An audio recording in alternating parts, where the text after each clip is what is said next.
The growing calls across the nation to defund the police. To end policing as we know it. Off the charts violence in New York City. 11 people shot in just 8 hours on Sunday. This is about the police officers who every single day put on that uniform and they run towards danger when we run away from it. Guns up, baby! Giddy up! Welcome to the Failure to Stop podcast, baby. We are the #1 show where law enforcement meets culture. I'll say it again, the #1 show where law enforcement meets culture. I ruined my own victorious statement. We are going to be breaking down the Jayland Walker case on today's episode out of Ohio. Much has been said about this across the interwebs, and myself and I'm Mike, by the way, and Mike and Eric are going to, my co-host, we're going to break down the Jayland Walker case. Eric is going to present that to us. I know nothing about it, really. So if you're a true fan of the show, you know this isn't the first time that we went live today on our YouTube channel. And Eric and perhaps all of North Carolina lost power after Eric started talking about Biden sniffing kids.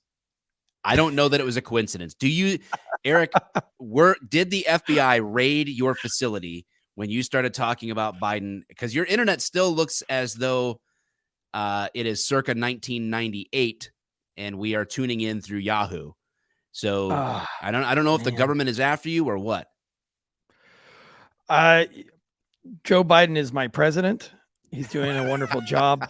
He is everything that I want to be in. And praise be to the Ukraine and praise be to Burisma. Yes. All hail Burisma. All right. This is, you're going to get the breakdown.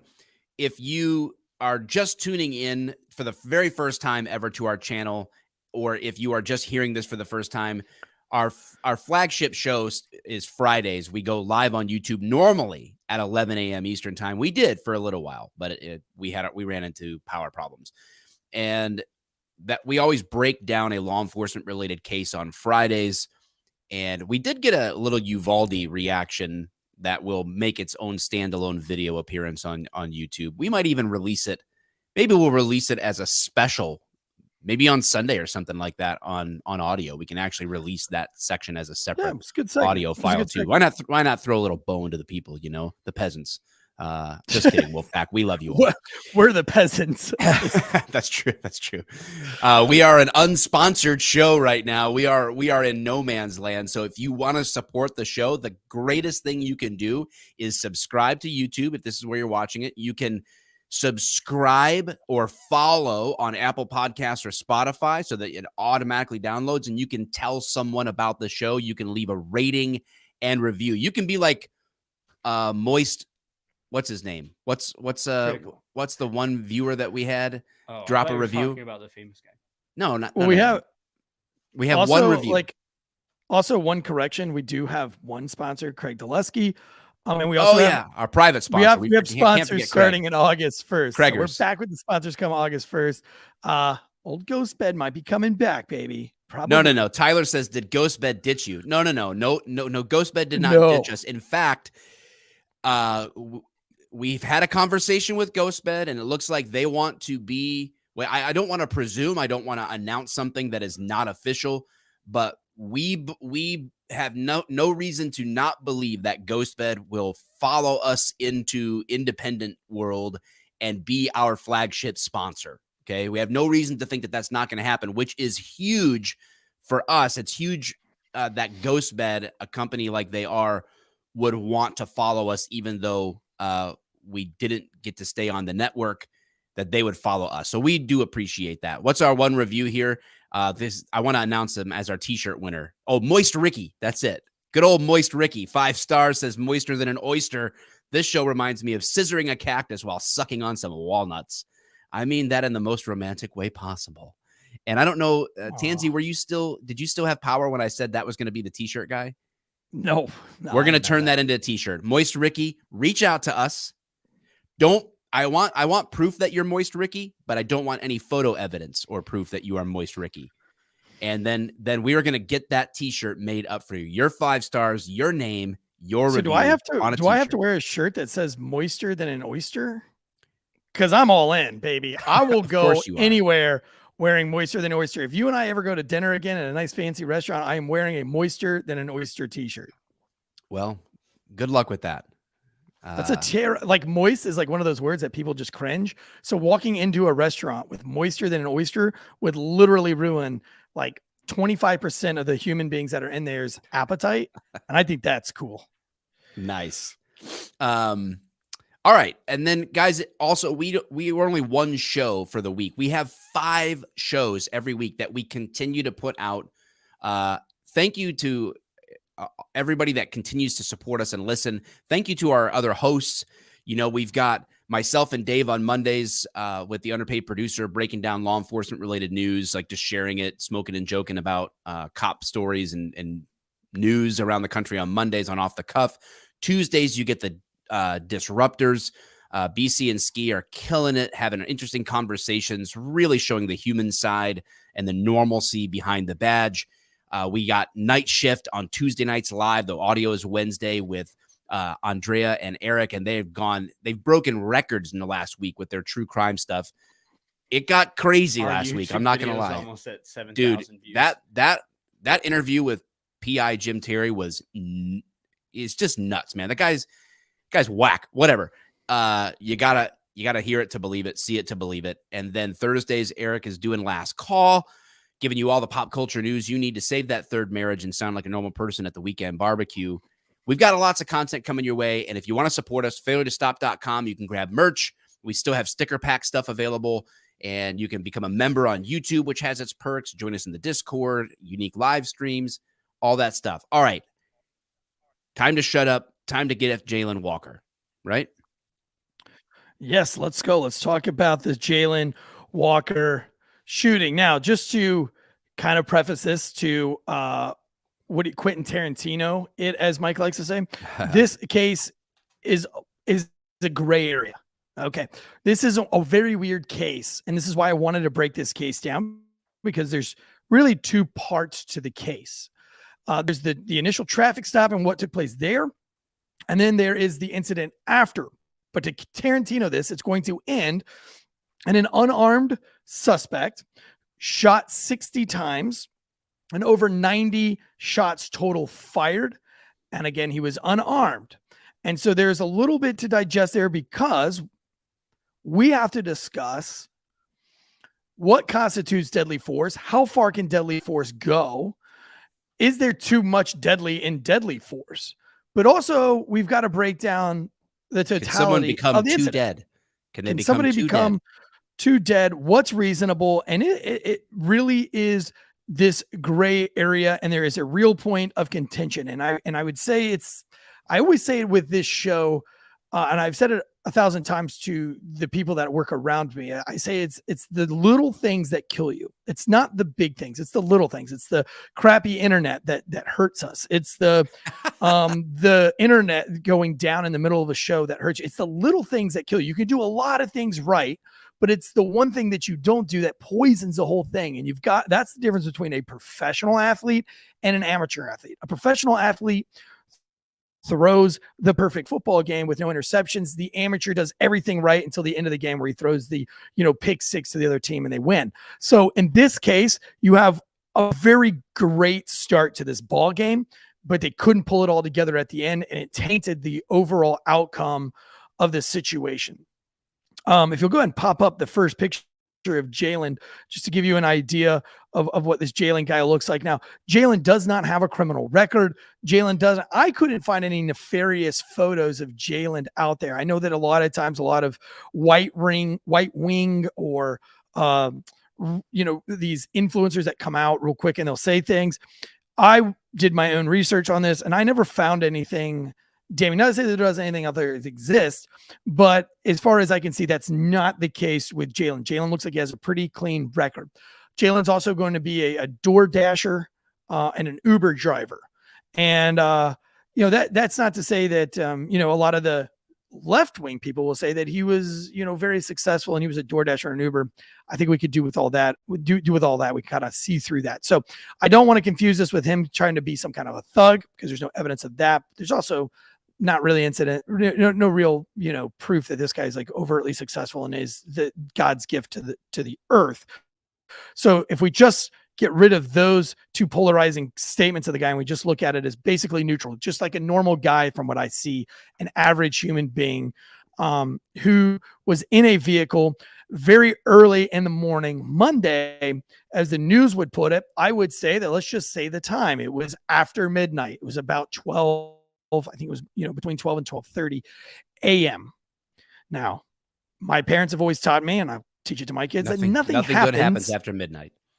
And my bar and my distillery closes no later than midnight. I usually try to close at 10 unless we have some kind of a special event. Now, Valentine's Day, we do go to 1 a.m, but I'm overly cautious of that. I'm not even open past 1 on New Year's, because I just feel Valentine's Day, I think you're okay. New Year's, still nothing bad happened. Nothing good happens after midnight. So for whatever reason, Sunday at 12:30 a.m. Now, maybe he was out making a DoorDash. I don't know. Wasn't any evidence of that in the vehicle, but who knows? He's out at 12:30 in the morning and a traffic stop is going to take place. An officer is going to initiate a traffic stop. Now, the news and the media puts it out that he calls out a 1039. Where I work, a 1039 is also a traffic stop. But we don't tell the reason for a traffic stop on the radio. Mike, can you back me up on this? Did you guys give a reason for a traffic stop, or did you just simply say traffic stop? No. Well, first of all, our radio waves were too busy usually sometimes you would call out traffic stops. We would have new guys. So like if you were a trainee, you would have to call out your stop just in case anything went south. Like you're doing the extra mile, but once you were like in a relative amount of experience, we would tag out on the computer on a traffic stop. And if you couldn't do that, if you couldn't tag out on a traffic stop on your computer with a tap of a couple of keys, with the license plate and all that, then you would call it out to say, and we didn't have time to explain. We just said, hey, like whatever unit number is to dispatch, like I'll be on traffic. Go ahead. Hey, here's the plate number. Here's where I'm at. And that's it. It's just, you're not explaining why you're stopping the vehicle. The only exception to that would be you're looking for a particular vehicle that has already committed a crime. And you may say, hey, I've got that particular car, or I'm with this car suspected on such and such a call or case or something like that. As I got better at using the radio in my career, I would give out quickly more information. So a traffic stop for me might sound like something like this. Raleigh, this is 424. David, I'm going to be signal 10 with a white Buick, reference traffic violation. I'll be out at such and such street. Now, when I was a rookie, I would just be like, Raleigh, hold me out, signal 10, license plate, X Zebra Whiskey 2349. We'll be at the intersection of Pender and New Bern. But generally speaking, you would never say, oh, I'm out with a car because it has a broken taillight or something. So when you see in the news that they say that the police were not transparent with what the traffic stop was for, that's not an abnormal thing. I don't know any department that really calls out on the radio what a traffic stop is for. It doesn't really make sense. If you have reasonable suspicion, like podunk stop a car nowhere, that you would call out why you're stopping a car. Like as a general course of like, I'm stopping one for running a red light, or I'm stopping one for slow rolling a stop sign, or I don't know, like doesn't make any sense. Yeah. So again, those are kind of more like theatrics that the mainstream media, those are just facts that they put out. I'm just trying to dispel some of those questions for you. That is not uncommon. So they do this traffic stop, and Jayland is going to be in the car. And very shortly after he initiates the traffic stop, the vehicle does not pull over. It actually speeds up, indicating to the police officer that he is not going to stop, that he is now going to be fleeing from the police. Now, every department has a policy on chasing. Now, in Raleigh, the policy was you could not chase. Now, at the beginning of my career, you could chase for almost anything as long as you had approval from the commander. The only way that they would cancel a chase was if you were too excited on the radio and your speeds were too erratic for the traffic or the time of day. So if you were in a car chase and you were like, Raleigh, I'm in a vehicle chase and he's I don't know where we're at. I'm going around a car. I'm going 75 miles an hour and it's 3 o'clock in the afternoon. They're going to cancel that because one, you're Immediately acting like a crazy person on the radio. Two, there's a lot of traffic and you shouldn't be going 70 miles an hour down the road on New Bern Avenue at 3 o'clock in the afternoon. Now, change the facts, change the outcome. It's now 2 o'clock in the morning. Hey, Raleigh, I've got a vehicle that's failing to stop. I'm going to go ahead and initiate a chase. We're on Pender and Pettigrew going 75 miles an hour eastbound on New Bern Avenue. The weather is clear. The roads are rather empty. Traffic is very light. Can I get a unit to meet me X? Now that commander is going to go, Tansey's got it. He's not going to wreck that car. He's not going to hit anybody. He is in control. The adrenaline has not taken him over. Now, that's easy to say that you would be that way. And I had lots of practice in car chases and I would practice it in my brain several times. I did get in a pursuit with a man who had just murdered somebody and had raped somebody else. And he was in front of me unexpectedly on my way to coffee. I did not have time to prepare for this. And my brain kind of shut down. I was looking at my computer, trying to get on the radio, trying to process the information in my brain. And I hit a puddle going about 89 miles an hour without letting off the gas. I hydroplaned into a wall, wrecked my car. The story goes on that he went on to murder another human being and he went on to sexually assault another female before getting caught on one of Raleigh's largest manhunts. But I was directly behind that gentleman at about 6:30 in the morning and I wrecked my car, even after lots of practice at vehicle chases. Why this is important is in this Akron, Ohio, their agency allows for chasing. And it sounds to me like as long as the time of day is correct, as long as he is calm, cool, and collected, we're going to allow this pursuit to take place. So the media put out that he had no reason to chase and that they're still questioning the reasons for the chase. Again, in Raleigh, no North reason Carolina, to chase. the policy If you're not stopping for a legal stop, you have a reason to chase. That in and of itself is a reason. Now, even if an officer wants to chase somebody against policy, he is not breaking the law because the state allows you to chase. Just because your policy does not allow you, you have broken policy and you're up to being fired. Really good point. Yes. Disciplined, but you are not up to a criminal violation because the state actually allows you to chase. So for Raleigh, North Carolina, which is in Wake County, North Carolina, Raleigh's chase policy was much different than Wake County's chase policy. Wake County, Raleigh says that you couldn't chase unless it was for a violent offense. Wake County said, if you will stop sign, we're chasing you.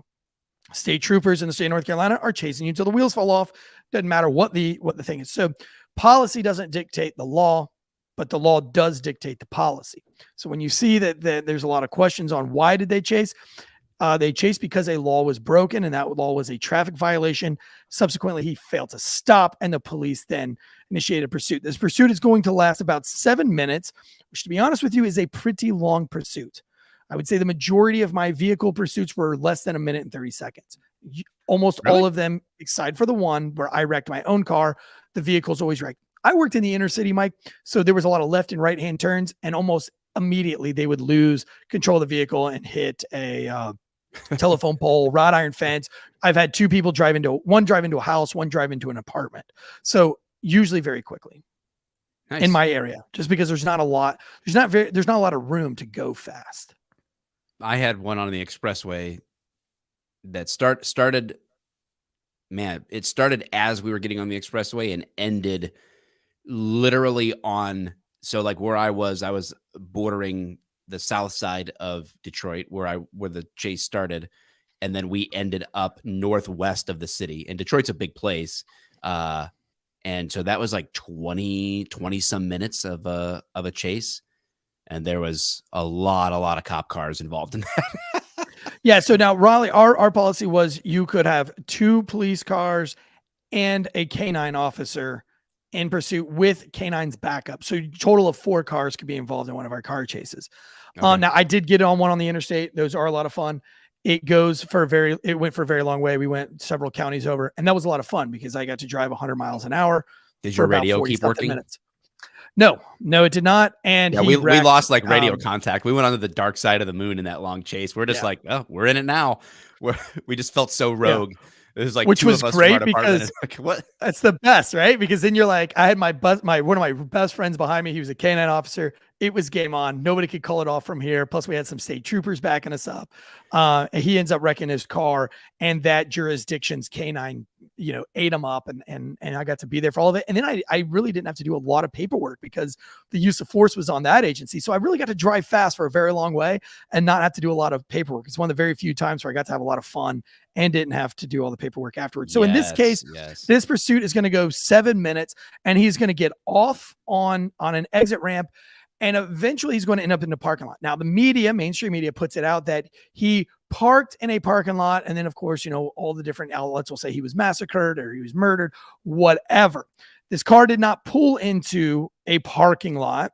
And the pictures that they're going to show you of the parking lot are not how the officers viewed the parking lot, which is also important when you're doing an investigation, and how internal affairs or CCBI or State Bureau of Investigation is going to do it. They're going to look at the totality. So let me go ahead and show you the parking lot where this took place, where the media, what the media would show you this parking lot looks like. And that is, it looks like maybe it's some kind of a hospital. Yeah. Now let's show, there we go. Let's show that this is the street that it took on. Now they're going to show you a nice clean picture of this area. Now, when we see the police body cam, this is going to look a lot different, and the outcome is going to be a lot different. And I'm going to articulate why, and you'll see why here shortly.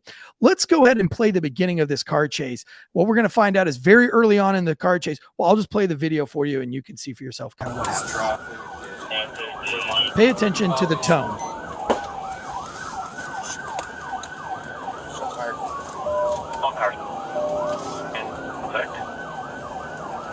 21 shots fired. That vehicle just had a shot come out of its door. Okay. Now let's deduct this. He does a traffic stop.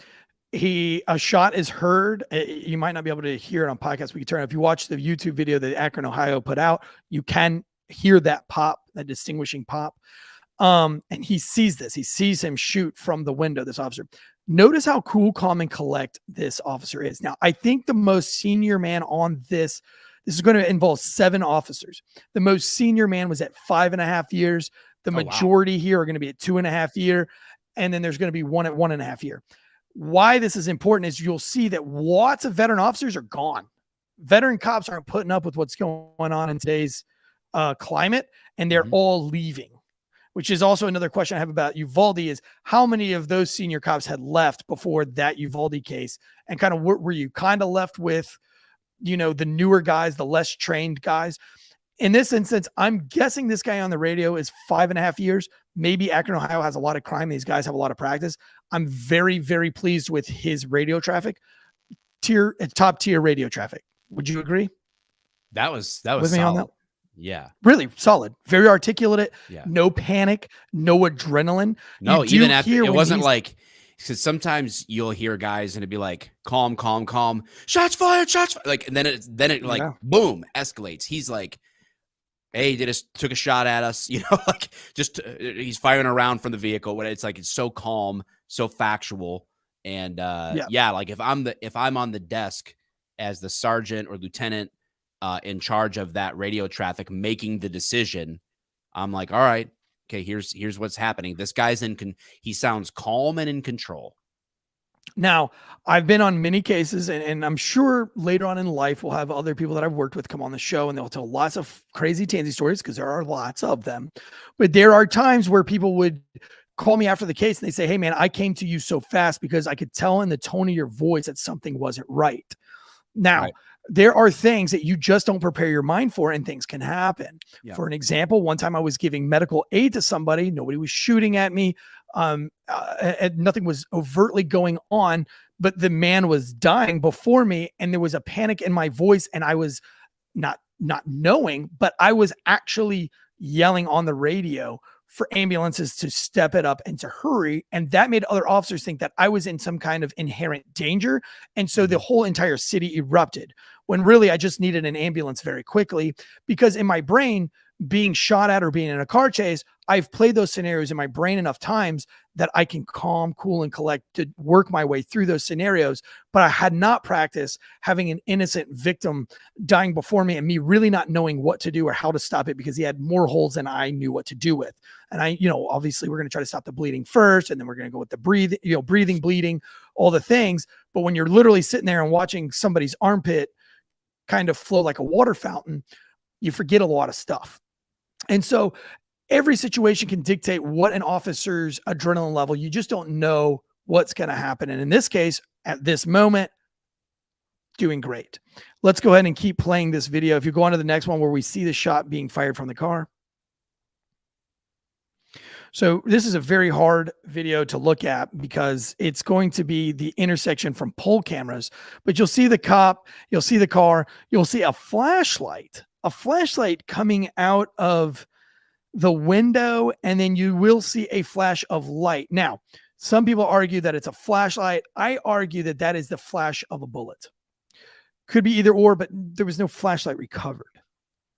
But there was a light that comes out of the window. So being a trained eye, I say that that's probably more likely than not the bullet that you hear being shot in the first video. Well, that would certainly be consistent with what we just heard. Like, right, we hear like a pop, timestamp. We see how people react under stress is very indicative of the reality that they're perceiving at the time. So clearly lining up the idea that he says, hey, a shot was just fired from this vehicle, and the flash from the vehicle at the same time. I mean, it doesn't take too much of a rocket scientist to make a safe connection there, a deduction, like you said. Right. Let's deduce this. So that's how I would understand that for sure.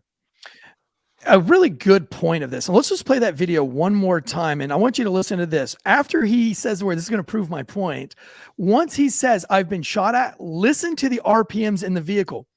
He's already chasing.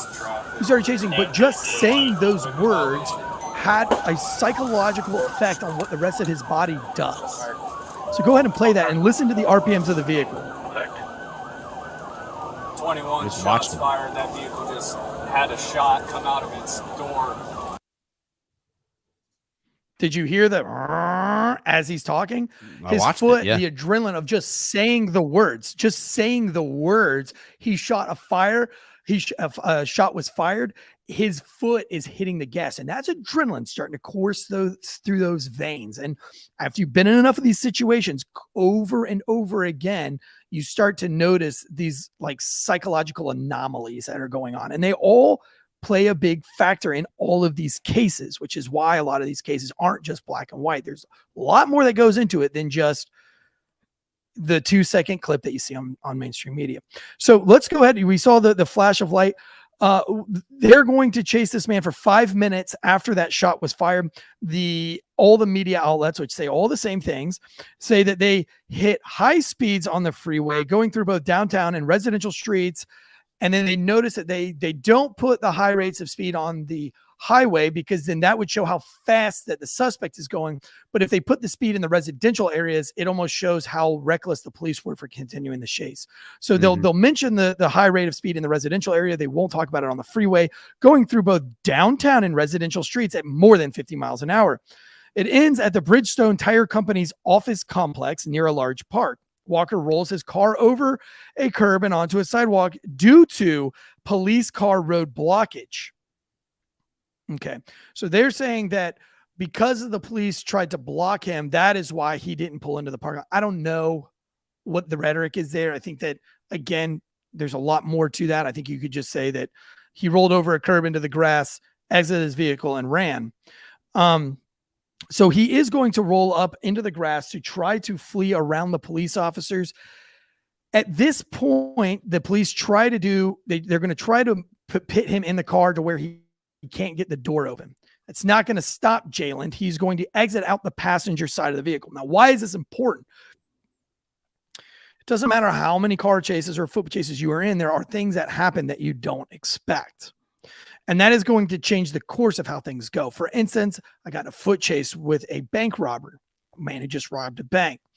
I tased him, and when I tased him, he went to the ground, and as training goes, you will then jump on top of that person immediately while he's riding the lightning and get him into cuffs while he's riding. You've got 5 seconds where he can't do shit. Now I tased the man, and as he fell to the ground and I jumped on his back, he rolled over and mushed me.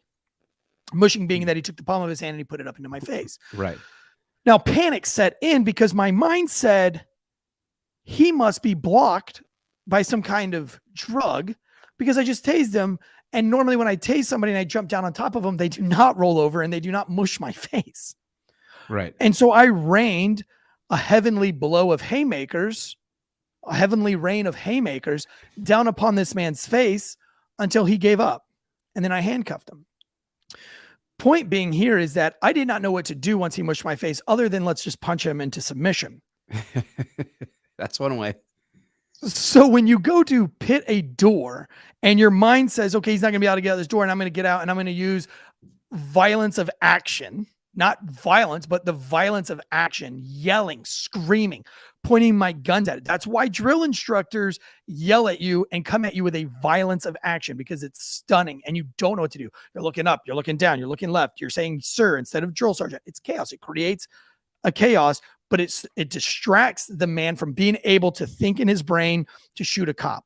So some people will argue, and the media here will articulate that they were giving confusing commands. That is true. There is a fine line between confusing commands, but also it's not about the confusion of commands. It is the confusion of the situation as that the suspect cannot decide what he wants to do, fight or flight.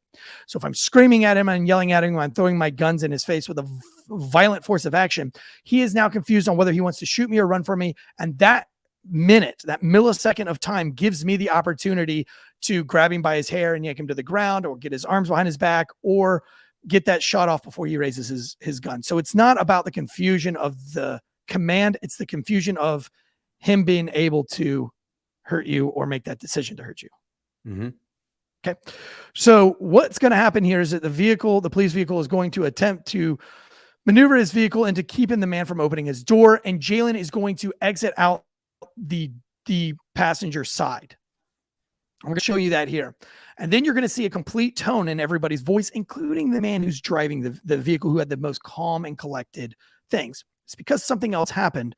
And now his body is just falling back to his training, not rising to the occasion, not staying calm. He's going to fall back to what he knows how to do because his brain's not, his brain is moving faster than his body can function. So let's go ahead and play that. 602 on west on Wilbus Firestone. Trying to get in.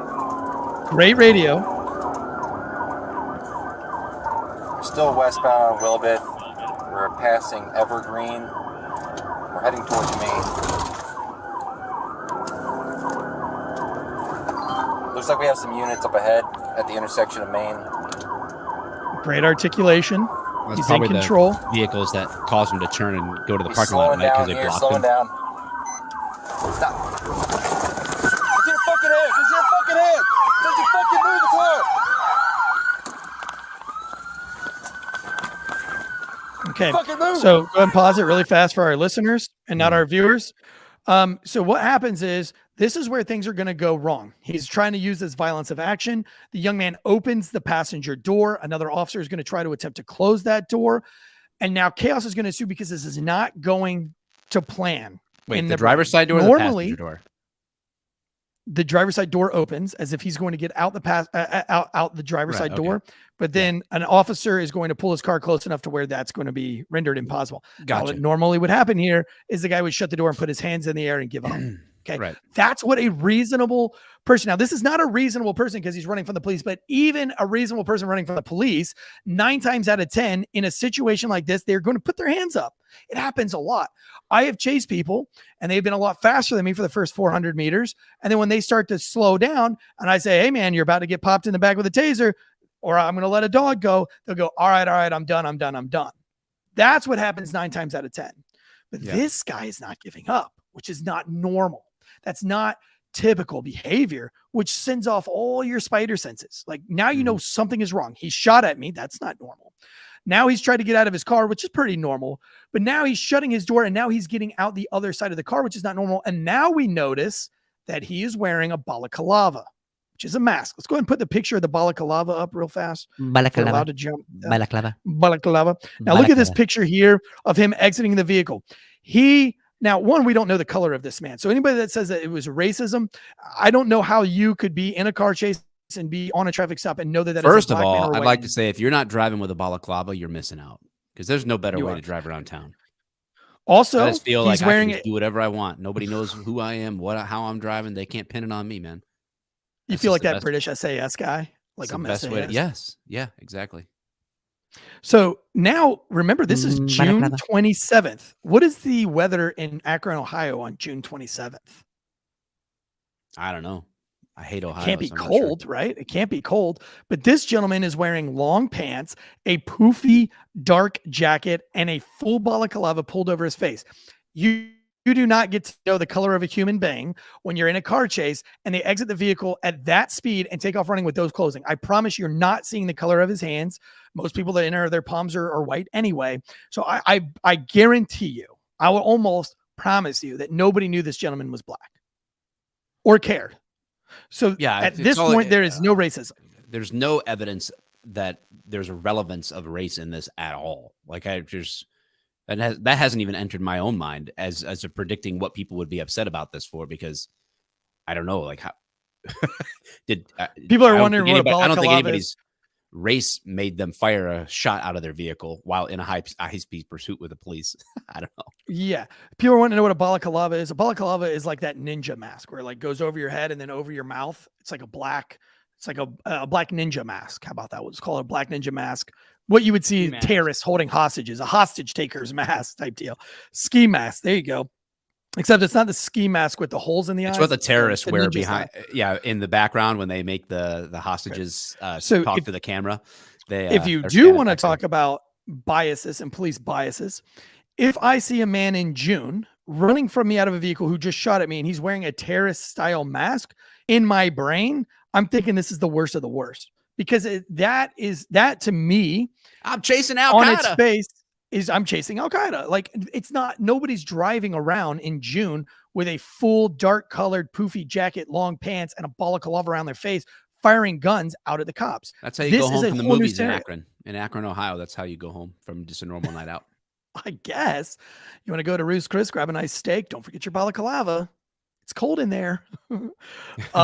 So I promise you, when they see this, when the officer sees this, I think this is what's going to trigger the adrenaline. I think him wearing the balaclava, I think him wearing the jacket is going to trigger something that they know that this is now escalated.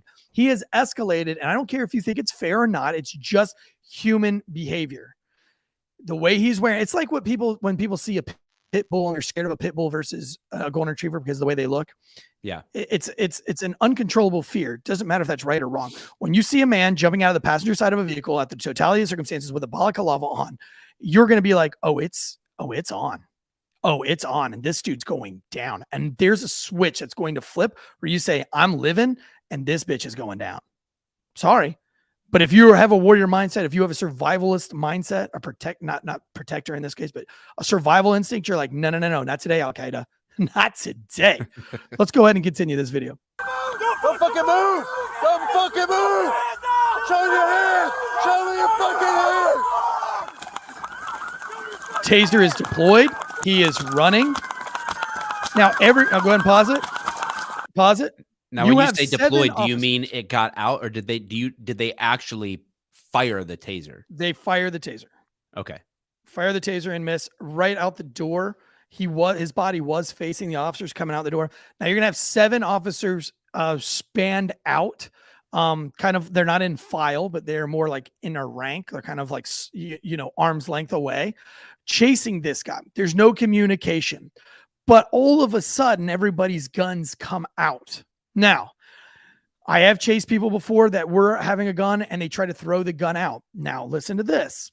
While I was employed by the Raleigh Police Department, I got to witness this on radio. I've got to witness this while on shift, while on duty. One of my friends was chasing a man who turned around and then shot him in the leg while running. Okay, so he's chasing a suspect. The suspect fires behind him, hits him in the leg. Okay. Another man that I work with on the squad, his training officer and him were in a foot chase. During the foot pursuit, the man that they were chasing blindly shot behind him, striking the training officer in the head, killing him instantly, and then striking the other gentleman, the other officer, the rookie, in the leg. That officer was able to return fire and kill him. Okay. The person who I'm the godfather of his children was in a foot pursuit. He jumped over a fence. The man turned around, pulled out a gun. My buddy shot him in the gun and then stitched him the rest of the way up with 3 more rounds to the chest. So because you're in a foot chase and because somebody's running from you does not mean that they are not a threat.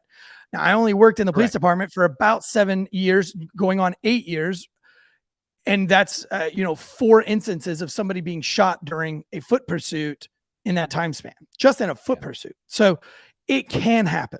Bad things can happen. Unarmed doesn't mean not dangerous. Running away doesn't mean not dangerous. Alpha Acres says 2 tasers fired, not just 1. You should watch all 13 body cams. So yes, people can watch all. We commend you to go watch all 13 body cams. Absolutely, absolutely.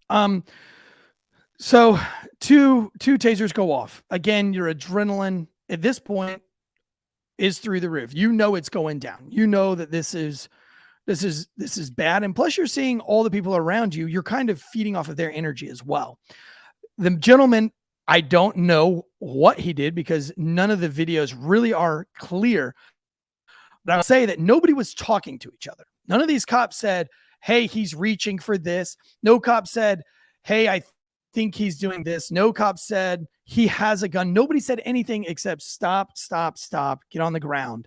But all of a sudden, everybody's guns come up at the same time. And all of a sudden, everybody's guns fire at the same time. Now, these guys aren't synchronized swimmers. So this isn't planned out. It's not like we all. It's a new Olympic sport, hey, synchronized shooting. You haven't heard of it? Yeah. This man must have done something that made everybody go ahead and shoot at the same time. Everyone had the same reaction, sort of like at the same time. At the same time. So and I've seen there are lots of examples of police involved, officer involved shootings where you'll have 2 to 5 cops and only 1, maybe 2 out of the 5 shoot. That's because only maybe 1 or 2 of them through their eyes perceived the threat and the other ones did not, or the timing of that perception or the views that they have. Their set of eyes, their perception can be different in the moment. And that is how use of force is judged. It's very, very important that you guys understand that the use of force like this will be judged based on the testimony and evidence of how would this be perceived by a reasonable person, in this case, the officers, in that situation. Not how do we perceive it after the fact by looking at this.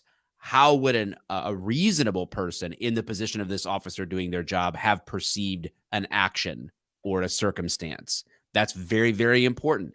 And you would be very, very grateful for that use of force standard if you ever had to defend yourself as just, your ordinary person that maybe you have a firearm that you carry with you or whatever else, and you have to defend yourself.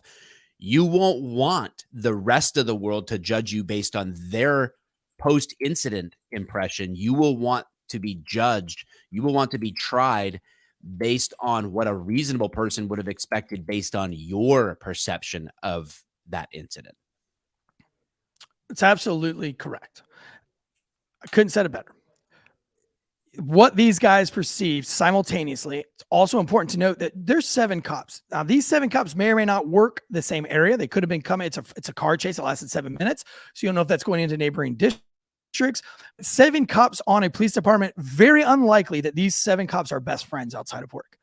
Police departments, just because you're on a police department does not mean you're friends with those who you work with. There were a lot of guys that I fought with on the police department that were just dum-dums. And they probably didn't like me. Now, I did have friends on the police department, but I literally had an argument about a guy because I felt like he hit somebody and he shouldn't have hit him. And subsequently, that person was reprimanded for using excessive force based on our argument in the squad room. And I said, I hope that somebody reviews that tape because I don't agree with it. I don't like that that's how that went down. And so these 7 guys, it's not like they are synced up because they're best friends and they all looked at each other and they're like, you ready? Huh? You ready?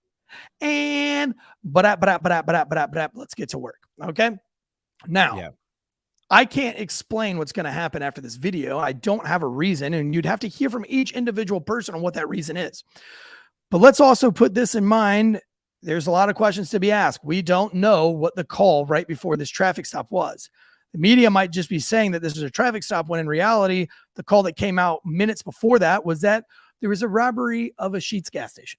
And the man was wearing a blue jacket and left in a Buick LeSabre. We don't know. We don't know. We can't speculate. But those are why I always say we have to wait for the totality of the case to come out, because there's key facts. So now if we do learn that in a couple of months, well, then this guy also did something else heinous, and it just adds a whole nother piece of the puzzle. But it won't matter because we've already protested through Akron, Ohio. We've already burnt down all the buildings, and we've already caused a ruckus. We've already convinced at least 33% of the population that an unarmed black individual was gunned down maliciously by 7 police officers, not all of which were white officers either. So we don't know at that, but whatever is going to happen, this man is going to make an affirmative movement that's going to make this video, this next shot, happen. And we're going to break that down as well, because I have a lot of questions. Roll that fucking move! Show me your hand! Show me your fucking hand!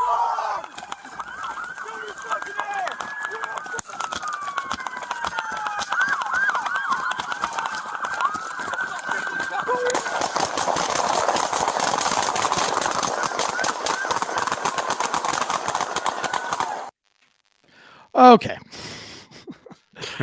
That was absurd. They all fire at exactly the same time. They all raise their guns at the exact same time.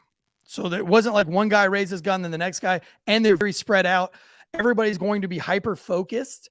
So that means that like tunnel vision is going to set in. So this would be that kind of incident that'll happen. And they're going to say, hey, Mike, who was to your left? Was it Elijah or Tansey? And you might say it was Tansey.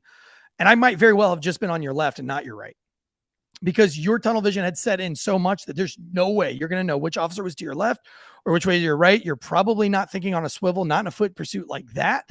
You are. So there's no way that you would see me raise my gun or lower. I'll guarantee you can put yourself in that situation. For those of you who play paintball or airsoft, I challenge you to, if it's your first time, or remember the first time you were ever in a real airsoft or paintball battle, since we do have a lot of airsoft warriors in our little Instagrammies and things. When your first time, I bet your adrenaline was through the roof, and those are fake bullets. And I bet you couldn't even kind of decipher who was wearing what to your left and to your right and how that all spawned, even though it was all a pre-planned out game that you played. And now you're an expert at Mortal Kombat. But all their guns come up at the same time, and all their guns fire at the same time. Now, why does everybody shoot for just an absurd amount of time and an absurd amount of bullets? I don't know. And you would have to question each individual why. I was willing to bet that the one officer that was there for a year and a half, I don't know this for a fact, but if I had to guess, he's probably the one that doesn't stop because it's his first year and a half. Being that he's an officer for a year and a half means he was only an officer for a year and a half, which means he was probably 6 months in an academy, probably still on field training at a year and a half. He's definitely a rookie. And that's definitely the first time. Oh, by the way, this was the first killing for any of these officers. All 7 of them, this was their first gunfight. And if you're in the military and you have multiple combat tours, I challenge you to go back to your first gunfight. What were you doing during that fun? Were you going, hell yeah, fuck yeah, let's go, baby? A lot of guys do that. By the time you get in your 4th or 5th gunfight, it's going to sound something more like moving to your left. Hey, check your right. Hey, let's get some fire over there. You probably don't sound like you probably sound like you've been there before. So let's not prejudge these guys on their first gun battle. It's kind of like your first NFL football game. With regard to the number of shots fired, I'm just going to go out there and say, I'll say this plainly. I think it matters next to nothing how many shots were fired. I really don't think it matters. And here's why. Because this was not while there are multiple officers, So yes, it's a group effort in that sense. Use of force doesn't work that way when it comes to this, because each individual officer's eyes, like you explained, Tansey, they're focused on that threat. They're not looking at, well, which officer is 2 or 3 to my right and which is 2 to my left, and are we all looking good while we're running here? Is everybody good? Like, you don't have time for that in this situation. You are absolutely keyed in on the person you already know has taken a shot at you and is now getting out of the car dressed this way, continuing to resist. Any furtive movement that is going to be perceived as turning back on those officers, they're going to be keyed in on that. And what are we trained to do? We're not trained to shoot to kill. That is not how police officers are trained. So let's dispel that myth as we talk about this. They're not trained to shoot to kill. They are trained to stop the threat. And then when the threat has been de-escalated, then the use of force then can shift to a lower use of force again, like handcuffing. We talked about the person who is shot in a situation being handcuffed. Well, that's not weird, right? Like you would handcuff someone after you shoot them, even perhaps, because you go through the process, you de-escalate back through the use of force. That's how it works. But each individual officer is responsible for that perceived threat. I cannot answer for what Tansey perceived. Tansey cannot answer for what I would perceive. We each are responsible for how we individually perceive a threat and respond to that threat along the use of force matrix. Okay. So each of them is shooting to respond to their individual perception of that threat. It's not a group effort. They're not keeping track of, well, how many shots did Tansey fire and how many shots did this other guy fire? So how many should I fire? That's not how the brain works. It's not how you can operate under stress. And it is certainly not how you train. You simply fire those rounds in response to the threat. And there is no magic number that works. Sometimes we've seen 1 shot. Sometimes we've seen 2. Sometimes we've seen a mag dump. Sometimes we've seen a mag dump and a switch. There's all sorts of factors in there. So the number of rounds, and the media is what they're doing is they take these kind of things and they go, shot 60 times. That is a number to evoke emotion, as though this was quote unquote overkill. But that's not how the use of force works. You perceive the threat, you respond to the threat. Each of them is individuals. There just happens to be a number of them at one time in one place, all perceiving the exact same threat, because like we see, they all react the same way at the same time with no verbal coordination to do so. So something happens with this suspect on the run that they all perceived as a deadly force situation. And each of them individually reacts. And you have the cumulative effect of that, but it wasn't a coordinated effect, if that makes sense. And I'm done. No, it's all really great, and all gunfights are different. Nico, the Greco, he said his gunfight was very methodical. Now that does go on the squad that you served with in the military, the type of people you served with in the military, and the type of training that you received in the military. My first gun battle in the military being back in 2005, which was basically shooting blindly into the darkness, returning fire onto the side of a mountain. There was a lot of hooping, a lot of hollering, a lot of adrenaline dumping, because they haven't got there before. And so I think, every gunfight is going to be different. As a police officer, though, every individual is going to be different. I take the stance of, if you shoot at me, being that you take a pop shot out of a car and then you run with a balaclava on, the only thing in my brain is, you are so fucking dead, you have no idea. Like, you tried to end me. I have 4 children and a wife. You stupid fuck. I'm about to end this is over for you. Like, you have just bitten off way more than you chew. I'm going to win, motherfucker. And I'm amping my brain up, talking to myself in such a way that when I do get a hold of you, you're dead. You know what I'm saying? Like, for me, now there might be other people that are like, I don't want to do this. I don't want to do this. I don't want, oh my gosh. I'm sure that, whatever, it's different from everybody, but if I'm going to win, I am going to win big. If you're going to force me to stab you, you're probably going to get stabbed 30 or 40 times. It's not going to be just a one-time deal because it's personal to me. You shot at me. You tried to change the future of my children and my wife, and homie doesn't play that game. You've just found out. You effed around, and now you're going to find out from me. Now, we look back through, different military excursions, berserkers or Romans. There are different people that do different things for different reasons. That's just my take. So if I'm going to kill you, I'm going to kill you dead for a long time. Now, being in the military, Nico, when you're clearing a room and you enter that room and there's a person with a gun, the first person that fires those rounds, what is he told to then do? He's told to follow those rounds. So if I pie into a room, there's a man in the corner and I take that shot, I'm then going to follow that round. Following that round means I'm going to keep advancing on the suspect I just shot, and I'm going to keep shooting him. And then I'm going to reload and get ready for the next iteration. So why is it okay to dump into a room during building clearing exercise, but we're not going to dump in a parking lot? It does look bad. And I feel with some better, more stress-related training, more combat training, which again takes away from what these cops mainly deal with, which is mental health issues, which is mediating domestic violence, which is trying to navigate all the different mental illnesses that we do, driving homeless people to and from homeless shelters. What cops really do the most of, right? Being first responders when somebody's had a heart attack, waiting for an ambulance. So we need to divert a lot of that training to the things that they mostly do. So to put training aside and budgets aside for getting 600-700 officers to go through a stress-related shoot house scenario is not the easiest thing to do in the world. It's a lot of time. It's a lot of coordination. It's a lot of effort that the city managers and the chiefs are probably not going to sign off on at the end of the day. Yeah. So does it look bad? Looks terrible. Do I wish that these officers would have been trained to do something different or had better experience? Sure. But at the end of the day, it was deadly force. So what does deadly force mean? Is deadly force means I can only make you dead with one bullet, or can I not make you dead with 60 bullets? Yeah, that's the gray area. Point.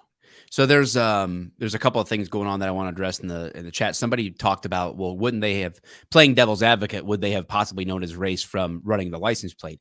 I mean, I guess possibly, but we don't know. Was this possibly a suspect car in something else? We're not sure. We don't know the answer to that question. So we could only throw that out in the air and say we don't know. But even like normally, like, I don't know about you, Tansey, but I mean, when I would run a plate, I was looking for a couple things. If I popped in a plate into my computer inside the car, or I called it out, I'm looking, is the plate go to this vehicle, and does the registered driver, are there any like lien warnings about violence, or has this vehicle been used in any crimes? Has the related driver or owner of this vehicle, are they wanted for anything? And is there any history of violence? That's like the key markers you're looking for. If anything, you're not necessarily doing this deep dive study on race is really like almost a non-factor when it comes to like what you would be looking for, thinking about when you're running a plate. That's thing number one. Thing number two is somebody talked about like a celebration afterwards or whatever. But listen, everybody's going to react in the moment. First of all, emotions that pour out of someone, you can't, until you've been in that kind of high stress situation, you don't know what's going to come out of you as an emotion. Some cops have been on video breaking down in tears afterwards. Some cops are high-fiving. I know that I was in a situation once with two other officers. It was the closest I ever came to shooting someone. My finger, I had my rifle out, and my finger was beginning to pull the trigger. It was that close. And thank God, just one minute motion changed everything for us. And as soon as we got that guy in handcuffs, he's laying there outside this apartment building. And what are we doing? Hey, man, we're like looking each other in the eye. Like, you good? Like, right? Like, everybody's good. We're high five. And we're like, whew, You know, there was a sense of huge adrenaline dump and relief afterward because we were just in a crazy situation that caused us to be right teetering on that edge. You don't know what's going to come out until you've been in that situation. And then lastly, there's Autumn. If that's the case, you can just keep shooting. Then why didn't they just keep loading and shooting and loading and shooting? That Autumn, you're missing the point. Each individual officer perceives a threat, responds to that threat, and when their perceptions change, so does the actions. If this guy if you see the gun 6 feet away from this guy, or if you saw a knife 6 feet away, or they're not moving anymore, you can continue to give verbal commands. What are you perceiving? Do they roll over and keep trying to do something and reach for their waistband? You may shoot again. You may not. Again, we can't take what we think about the way that the movies or the media feed you an understanding of what real world situations are like versus what it's actually like and what the law actually is. And also in this instance, once you start shooting, your brain has shut down. Especially if you're not trained to be in this kind of scenario, if you haven't practiced it a lot, your brain is going to shut down psychologically and it's going to just react. Nobody ever, typically people aren't shooting 1 or 2 rounds, depending on who that person is. Generally speaking, you are going to see a lot of shots fired when somebody's involved in a shooting, but then we have the psychological effect of other people shooting next to you. So your brain is hearing other gunshots and it's hearing gunshots and it's still trying to process the whole scenario. I've used it 1,000 times. It's like the linebacker coming off the end, looking for the quarterback. He's got his eyes set on the quarterback. He's made a decision that he's going to tackle the quarterback. His head is going to go to the left of the body. His chin is going to go up so he doesn't break his neck. He's going to outextend his arms at the last moment. He's going to shoot below the nipples. All of these things are processing in his brain, and he didn't see that the quarterback had thrown the ball and he made the tackle late and he got a penalty, because you don't just get to turn that off. Your body doesn't get to just do all of that in 1 second. That's not how the mind and body works. There's a sense in which once the action has been decided upon, it's going to take time for your body to catch up to your brain. Back it up. But at the end of the day, doesn't matter what the intent was here. Doesn't matter the celebration. Look, if I win that gunfight, me personally, if you are in a gunfight with me, one, I'm in it to win it. Once I've won it, dude, you best be right. I'm celebrating. I don't care about taking somebody else's life at that point. What my mindset is I survived. You fucked around on me. You tried to screw things up for my family. You tried to take me away from my kids, and I just smoked you. Call my travel agent. Call my lawyer. I'm going on vacation. Deuces. Rest in pieces. That's my attitude. Does that make me a bad person? No. At the end of the day, this gentleman did take a shot. Now let's look at the driver's pause real quick. The driver's side of the vehicle. Hold on real quick. I think you bring up a great point, and somebody even mentioned this in the chat, which is that this keeps happening. Everyone wants to dissect the police action, which we're doing on this show, but start holding these turds accountable for their evil actions. Like, yeah, let's why is the media not defaulting to say what kind of piece of shit would do this and put officers and put their community in this situation? We have to flip the script here and start thinking about there is real good in the world and there is real evil in the world. And let's not be so upset that good won. Let's make sure that we can learn from this and we can improve from this. And you know what? Somebody talks about the celebration aspect. With that longest police chase I was telling you about, at the very end, the state troopers started celebrating after they took this guy out. And the sergeant came over and said, "Troopers," and like hit the tone of his voice, and they all shut that down right away. Right?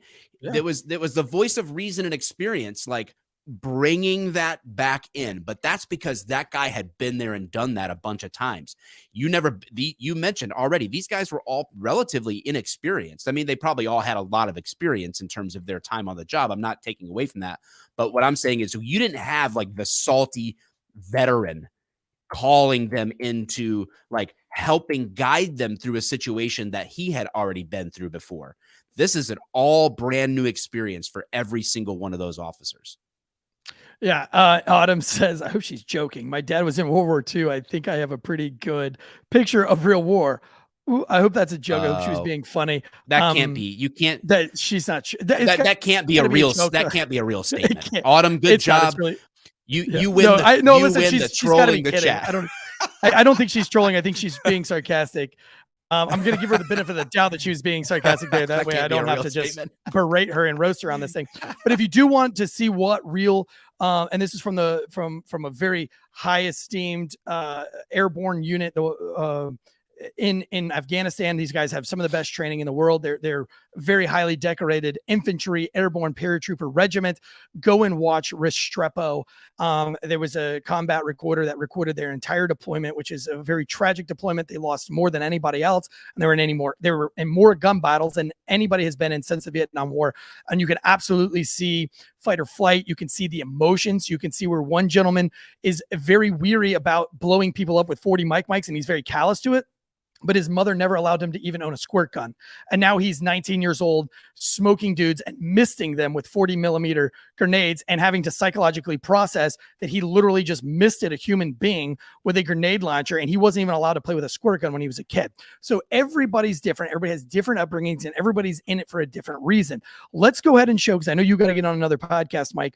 Let's go ahead and show the inside of the car. Well, remember when we said it was an unarmed suspect? Of course, they're going to say an unarmed black man in the mainstream media, but let's go ahead and show the driver's side of the door. Now, that is a Glock with what appears to be an extended mag, if I can see right with my shoddy internet. Maybe not. It's just a regular mag. That's right. Sorry, my shitty internet. And then we have a wedding ring. Now, that is I don't know if that he left it in that exact manner or how it was left, but there we see a Glock with a mag and a wedding ring, which I think is very, very odd, and a tongue ring. And a spent casing. Yeah. So that's what that is. It's not a tongue ring. That's a spent casing. Yep. You're right. So ring. There we go. Let me take my tongue ring out real quick before I bolt. Listen, my AOL internet. It's like trying to decipher the gas station security footage. Literally, what happened after you lost power earlier is you went to a gas station and they were so ancient that they had a rack that had AOL CDs so that you could install it on your computer and dial in. See, I knew Autumn was sarcasm. I knew it. And that's why I didn't talk shit, because I gave you the benefit of the doubt, Autumn, and I loved your comment. And being that that's sarcastic, kudos to Autumn. I would go have a drink. I would have a drink with you, Autumn. I would have a drink with you. I missed out on Tuesday night getting to go scorched earth on the private investigator. So Autumn was a low hanging fruit for me. I'd slap that penny out. I gave the benefit of the doubt, and I was right again. I could have been a real asshole to Autumn. And she came back with saying that it's sarcasm. I'll just put that up there for you real quick. So there you go. And she's got an awesome dog, it looks like. We're good friends with her now. Okay, so at the end of the day, and I know we got to wrap this up, Sarah K, it's always good to see you in the chats. Hydro Man Blue, great to see you in the chats. At the end of the day, dead is dead. I don't think there's criminal charges for it. I will say it doesn't look good. If I am that chief, I'm going back. I'm going to reevaluate training and say, like, look, guys, we really need to train. There was a gaggle. There was so much crossfire potential, gaggle all over. And that comes from if you don't get on the range and you don't run scenarios out of vehicles like that, where there's a big foot chase and multiple officers involved. If you're not running that and running it and getting used to that, and you've got the plan in your head, that training is like downloaded into the system. If you don't have it, you don't have it. And therefore, because of the hyper focus required on the threat itself, all the rest of that goes out if it's not in the program, right? So you got to download it with training. Yep. And so that is this case in a nutshell. I don't see any criminal charges on this. I don't think there was a reason to burn down the city over this. Definitely could have had a discussion of it, but at the end of the day, this gentleman's failure to stop, his failure to keep his gun and bullets to himself, his failure to not run faster than the police, and his failure to not try to turn around on the police and make an affirmative movement all ended in this gentleman's untimely death. And to be honest with you, those officers can celebrate that they get to go home to their families. And that is a celebration. I choose that when you win a gunfight, you should celebrate that. You should not dwell on it. You should not be upset that you had to take another man's life. That should just be only a minute faction. What you should be focused on is I get to go home tonight. He tried to kill me and I won. I was faced with death. This man tried to take my life. This man took a shot at me and I won. I'm going out to Chuck E. Cheese for pizza, taking the kids, or celebrating, have an extra token. So many better places to go for pizza than Chuck E. Cheese.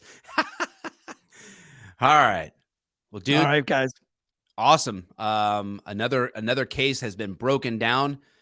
And we can never be wrong, right? That's what everybody thinks about us. That we think we can never be wrong and never be corrected, never change our minds. That's all right.